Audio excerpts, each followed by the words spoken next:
ओम श्री गुरुवे नमः। ओम शांति शांति शांति। प्रणाम भगवान।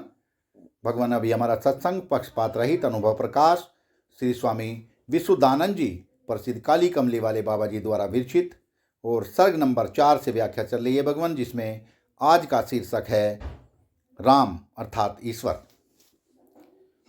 लक्ष्मण सीता सहित राम आए। दत्त ने कहा, हे भुसुंड, कह मैं राम रूप हूं, नहीं तो तुझको तथा राम तुम दोनों जीव ईश्वर को भस्म करूंगा। जैसे स्वप्न के ईश्वर जीव स्वप्न दृष्टा के जागृत हुए नाश होते हैं। राम सुनकर हंसे और कहने लगे, हे भुसुंड, निसंशय निर्भय होकर कह मैं राम स्वरूप हूं, क्योंकि जब सर्व राम है तो जुदा कहाँ है, तू भी राम है। भुसुंड ने प्रसन्न होकर कहा, राम कहने से नहीं होता, दृश्य दृष्टा नहीं हो सकता, दृष्टा दृश्य नहीं हो सकता, यह न्याय है। राम ने कहा, हे भुसुंड, स्वप्न में दृष्टा ही दृश्य रूप होता है और दृश्य का स्वप्न दृष्टा से भिन्न स्वरूप कुछ नहीं। इससे वह निषेध पक्ष अपने स्वरूप आत्मा की असंगतता तथा निर्विकारता के बोध अर्थ है। सर्व राम है, यह विधि पक्ष फल रूप है। पाराशर ने कहा, हे मैत्रेय, राम और दत्त के वचन से भुसुंड स्वरूप को प्राप्त हुआ।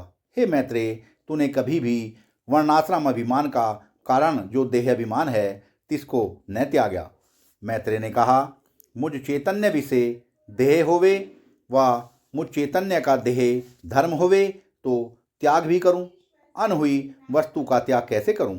दूसरा यह है कि मुझ चैतन्य को देह अभिमान किंचित मात्र भी हर्ज नहीं करता, जैसे स्वप्न नर का देह अभिमान स्वप्न दृष्टा को हर्ज नहीं करता, क्योंकि मुझ चैतन्य को असंग स्वप्रकाश होने से दृष्टा का हर्ज दृश्य कुछ नहीं कर सकता।